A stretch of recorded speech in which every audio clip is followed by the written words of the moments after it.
ଚଢ଼େଇ ତୁ ଘରେ ଅଛୁ ନା? ଆଜି କାମକୁ ଯିବୁନି କି? ହଁ ମିଟୁ ଭାଇ ମୁଁ ଯିବି। ଆଗ ମୋ ଝିଅକୁ ଟିକେ ଖାଇବାକୁ ଏଇ ସ୍କୁଲରେ ଛାଡିଦିଏ, ତାପରେ କାମକୁ ଯିବି। ଆଚ୍ଛା ଠିକ ଅଛି, ହେଲେ ବେଶୀ ଡେରି କରିବୁନି, ନହେଲେ ଚିଲ ମାଲିକ ରାଗିଯାଏ ତତେ କାମରୁ ବାହାର କରିଦେବେ। ଏମିତି କହି ମିଟୁ ସେଠାରୁ ଚାଲିଗଲା। ତାପରେ ମା ଚଢ଼େଇ ତା ଝିଅକୁ ଖାଇବା ଆଣିଦେଲା। ଆରେ ମା, ଶୀଘ୍ର ଶୀଘ୍ର ଖାଇବା ଖାଇଦେ, ତତେ ସ୍କୁଲରେ ଛାଡି ମୁଁ ପୁଣି କାମକୁ ଯିବି। ମା, ମୁଁ ତମର ଆଉ ମିଟୁ ଅଙ୍କଙ୍କର ସବୁ କଥା ଶୁଣିଛି। ଘର ଚଳେଇବା ପାଇଁ ତୁମେ ଅନେକ କଷ୍ଟ କରୁଛ। ମୋ ପାଇଁ ଚିନ୍ତା କରନି ମା, ତୁମେ କାମକୁ ଯାଅ। ମା, ମୁଁ ଖାଇବା ଖାଇ ଏକୁଟିଆ ସ୍କୁଲକୁ ଚାଲିଯିବି। ଆଚ୍ଛା ତେବେରେ ମା, ତୁ ଆଗ ଖାଇବା ଖାଇନି, ତାପରେ ମୁଁ କାମକୁ ଯିବି। ତୁ ଭଲରେ ସ୍କୁଲକୁ ଯିବୁ ଆଉ ମନ ଦେଇ ପାଠ ପଢିବୁ, ଠିକ ଅଛି? ଏମିତି କହି ମା ଚଢ଼େଇ ତା ଝିଅକୁ ଖାଇବା ଖୁଆଇଲା। ତାପରେ ସେ ଶୀଘ୍ର କାମକୁ ଗଲା। ଆରେ ଚଢ଼େଇ, ଆସୁ ଆସୁ ଏତେ ଡେରି କରିଦେଲୁ କାହିଁକି? ମାଲିକ ତୋ ଉପରେ ଅନେକ ରାଗିଛନ୍ତି। କିନ୍ତୁ ମିଟୁ ଭାଇ, ମୁଁ ତ ବେଶୀ ଡେରି କରିନି। ଯେମିତି ମୋ ଝିଅ ଖାଇବା ଖାଇସାରିଲା, ମୁଁ ଶୀଘ୍ର ଏଠାକୁ ଚାଲି ଆସିଲି। ମୁଁ ତ ଅସୁବିଧା କଥା ଜାଣି ଚଢ଼େଇ, କିନ୍ତୁ ଏ ଜମିର ମାଲିକ ଏସବୁ ବୁଝିବେନି। ତାଙ୍କୁ ଠିକ ସମୟରେ କାମ ଦରକାର। ଆଚ୍ଛା ହଉ, ଆଉ କଥା ହେବାନି, ଶୀଘ୍ର ଶୀଘ୍ର କାମ କର, ନହେଲେ କେତେବେଳେ ବି ମାଲିକ ଏଠାକୁ ଆସିଯିବେ। ଏମିତି କଥା ହେଇ ସେମାନେ ଚିଲ ଜମିରେ କାମ ଆରମ୍ଭ କଲେ। ଠିକ ସେହି ସମୟରେ ଚିଲ ସେଠାକୁ ଆସିଲା। କିଏ ରେ, ଜମିଦାର ଘର ବୋହୂ, ଆଜି ଆସୁ ଆସୁ ଏତେ ଡେରି କରିଦେଲୁ କାହିଁକି? ଆଜି ତୁ ଅଧା ଟଙ୍କା ପାଇବୁ। ନା ନା ଚିଲ ଆଜ୍ଞା, ମୋ ଟଙ୍କା କାଟନ୍ତୁନି। ଦରକାର ହେଲେ ମୁଁ ରାତି ଯାଇ କାମ କରିବି, ତଥାପି ମୋ ଟଙ୍କା କାଟନ୍ତୁନି। ଆଚ୍ଛା ଠିକ ଅଛି, ତୁ ଯଦି ଆଜି ରାତି ହେବା ଯାଏ କାମ କରିବୁ, ମୁଁ ତ ଟଙ୍କା କାଟିବିନି। ହଉ ଯା, ଏବେ କାମ କର। ଏମିତି କହି ଚିଲ ସେଠାରୁ ଚାଲିଗଲା। ଚଢ଼େଇ ଆଉ ମିଟୁ ମନ ଦେଇ କାମ କଲେ। ଦେଖୁ ଦେଖୁ ସନ୍ଧ୍ୟା ହେଇଗଲା। ଆରେ ଚଢ଼େଇ, ମୋ କାମ ସମୟ ସରିଗଲା, ମୁଁ ଏବେ ମୋ ପାରିଶ୍ରମିକ ନେଇ ଘରକୁ ଯିବି। ଠିକ ଅଛି ମିଟୁ ଭାଇ, ତୁମେ ଯାଅ, ମୁଁ ଆଉ କିଛି ସମୟ କାମ କରେ, ତାପରେ ଘରକୁ ଯିବି। ତାପରେ ମିଟୁ ସେଠାରୁ ଚାଲିଗଲା। ଚଢ଼େଇ ତା କାମ କଲା। ସେପଟେ ଚଢ଼େଇ ଛୁଆ ଘରକୁ ଫେରି ଦେଖିଲା, ଘରେ ତା ମା ନାହିଁ। ଇକ, ସନ୍ଧ୍ୟା ହେଇଗଲାଣି, ଯେ ଘରକୁ ଫେରି ନାହାନ୍ତି। ମୁଁ ଆଉ କିଛି ସମୟ ଅପେକ୍ଷା କରି ଦେଖେ, ନହେଲେ ମୁଁ ମିଟୁ ଅଙ୍କଙ୍କ ଘରକୁ ଯିବି। ଚଢ଼େଇ ଛୁଆ ତା ମାକୁ ଅପେକ୍ଷା କରି ରହିଲା। ସେପଟେ କାମ ସାରି ଚଢ଼େଇ ଚିଲ ପାଖକୁ ଗଲା। ଚିଲ ଆଜ୍ଞା, ମୁଁ ଜମିର ସବୁ କାମ ସାରି ଦେଇଛି, ଏବେ ମୁଁ ଘରକୁ ଯିବି, ମତେ ମୋ ପାରିଶ୍ରମିକ ଦିଅନ୍ତୁ। କିଏ ରେ, ତୁ ଏତେ ଶୀଘ୍ର ଆସିଲୁ ଯେ? ରାତି ହେବାକୁ ତ ଅନେକ ଡେରି ଅଛି। ତୁ ତ କହୁଥିଲୁ ତୁ ରାତି ଯାଏ କାମ କରିବୁ। କିନ୍ତୁ ଚିଲ ଆଜ୍ଞା, ମୁଁ ଯେତିକି ଡେରି କରିଥିଲି ସେତିକି ସମୟ କାମ କରିଦେଇଛି। ଚୁପ୍ କର, ମୋ ସହ ଚାଲ କି ନାଇଁ, ମୁଁ ତତେ ଟଙ୍କା ଦେବିନି। କାଲି ଯଦି ଠିକ ସମୟରେ ଆସିବୁ, ସେତେବେଳେ ଟଙ୍କା ପାଇବୁ।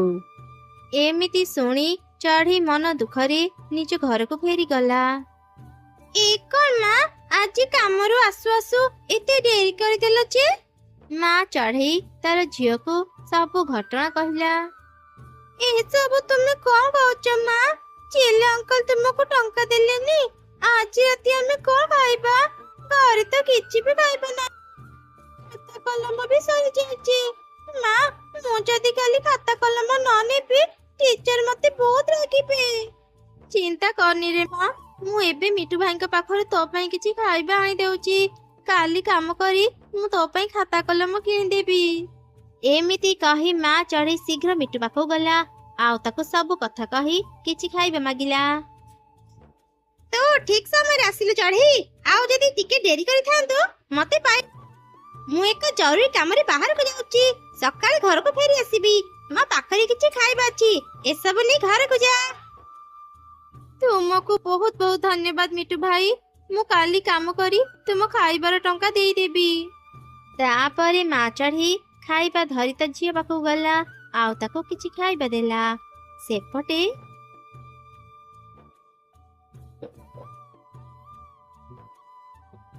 ଆରେ ଆରେ, ରାତି ହେବାକୁ ବସିଲାଣି। ଜଙ୍ଗଲରେ ବୁଲୁ ବୁଲୁ କେତେବେଳେ ରାତି ହେଇଗଲା ମୁଁ ଜାଣିପାରିଲିନି। ଏବେ ତ ମୁଁ ମୋ ଘରକୁ ଫେରି ପାରିବିନି। ରାତି ହେବା ମାତ୍ରେ ପିଶାଚୀ ମାନଙ୍କ ଆତଙ୍କ ବଢିଯାଏ। ଏବେ ଘରକୁ ଗଲେ ମୁଁ ବିପଦରେ ପଡିଯିବି। ଆଜି ରାତି ମୁଁ ଏ ଜଙ୍ଗଲରେ ରହିଯାଏ। ସକାଳ ହେବା ମାତ୍ରେ ମୁଁ ଏଠୁ ଚାଲିଯିବି।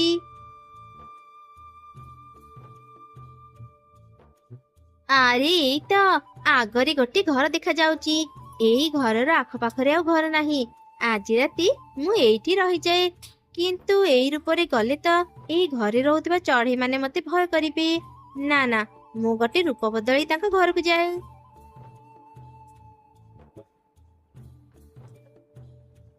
ଆରେ ଆରେ, ଇଏ କଣ? ସେ ଶିଆଳ ଆମ ଘରକୁ କେମିତି ଆସିଲା? ଓହୋ, ଏତେ ଚିତ୍କାର କରନି। ମୁଁ ବିପଦରେ ପଡି ତୁମ ଘରକୁ ଆସିଛି। ଆଜି ରାତି ମୁଁ ତୁମ ଘରେ ରହିବି। ସକାଳେ ଏଠୁ ଚାଲିଯିବି। ତୁମେ ମାନେ ଚାହିଁଲେ ଏ ଘରେ ରହିପାରିବ। ନା ନା ମା, ମୁଁ ଏ ଶିଆଳ ସାଙ୍ଗରେ ଗୋଟେ ଘରେ ରହିପାରିବିନି। ମତେ ଭାରି ଡର ଲାଗୁଛି। ଆଜି ରାତି ଆମେ ବାହାରେ ରହିବା ପଛେ ଏ ଶିଆଳ ସାଙ୍ଗରେ ରହିବାନି। ତୁ ଠିକ କହିଲୁ ରେ ମା, ଶିଆଳକୁ କିଛି ବିଶ୍ୱାସ ନାହିଁ। ଚାଲ ମା, ଆଜି ରାତି ଆମେ ଆଉ ଜଣଙ୍କ ଘରେ ରହିଯିବା।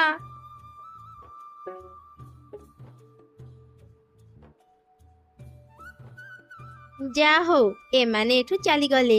ମତେ ଏକା ରହିବାକୁ ଭାରି ଭଲ ଲାଗେ। ଲାଗୁଛି ଏଇ ଚଢେଇ ମାନେ ଶିଆଳକୁ ଭୟ କରନ୍ତି।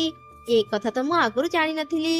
ଚଢେଇ ମାନେ ମୋ ପାଇଁ ଆଜି ବାହାରେ ରହିବେ। ତା ବଦଳରେ ମୁଁ ସେମାନଙ୍କୁ କିଛି ନା କିଛି ଉପହାର ନିଶ୍ଚୟ ଦେବି।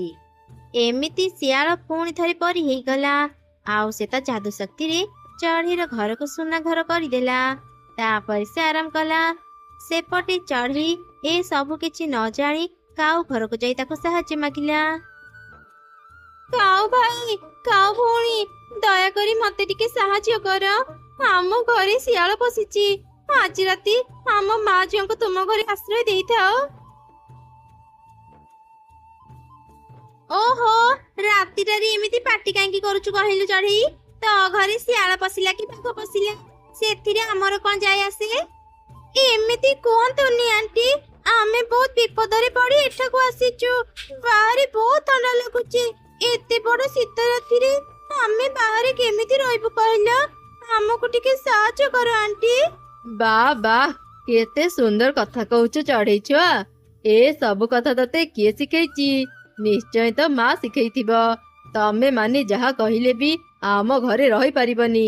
ଏବେ ବିରକ୍ତ ନ କରି ଏଠୁ ଚାଲିଯାଅ।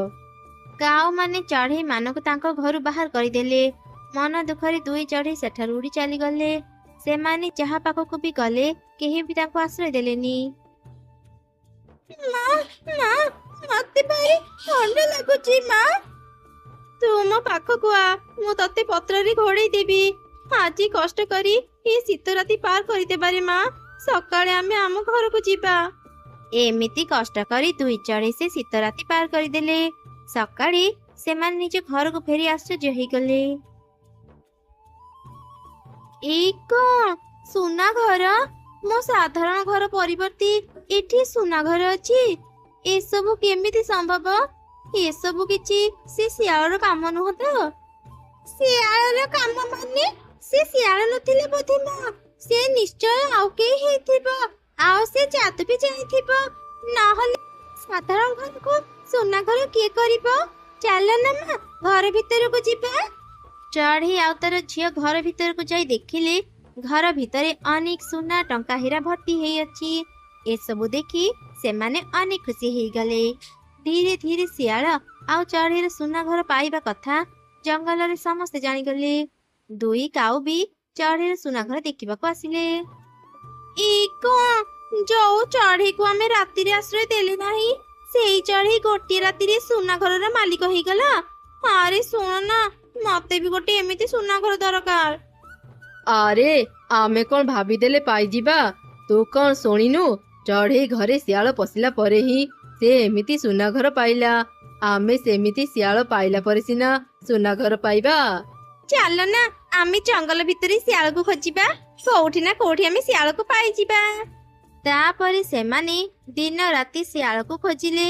ଅନେକ ଦିନ ଖୋଜିଲା ପରେ ସେମାନେ ଗୋଟେ ଶିଆଳକୁ ପାଇଗଲେ। ଏଇ ତ ଶିଆଳ ମିଳିଗଲା।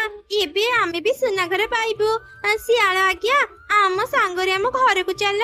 ଆଉ ସେଠି ଗୋଟେ ରାତି ରହି ଆମକୁ ଗୋଟେ ସୁନା ଘର ଦିଅ। ହଁ ହଁ, ଆମ ସାଙ୍ଗରେ ଆମ ଘରକୁ ଚାଲ। ଚଢେଇ ଘରେ ଯେମିତି ଗୋଟେ ରାତି ରହିଲ, ଆମ ଘରେ ବି ସେମିତି ଗୋଟେ ରାତି ରୁହ, ଆମେ ତୁମର ଅନେକ ସେବା କରିବୁ। ଆରେ ବାଃ, ଆଜି ତ ନ ଖୋଜି ମତେ ଖାଇବା ମିଳିଗଲା। ତମ ଘରକୁ ଯିବା କଣ ଦରକାର, ଏଇଠି ମୁଁ ତମ ମାନଙ୍କୁ ଖାଇ ଶେଷ କରିଦେବି। ଯେମିତି ଶିଆଳ ଦୁଇ କାଉଙ୍କୁ ଆକ୍ରମଣ କରିବାକୁ ଆସିଲା, ଭୟରେ ଦୁଇ କାଉ ଶୀଘ୍ର ସେଠାରୁ ଉଡ଼ି ଚାଲିଗଲେ। ସେମାନେ ବୁଝିଗଲେ ସେମାନେ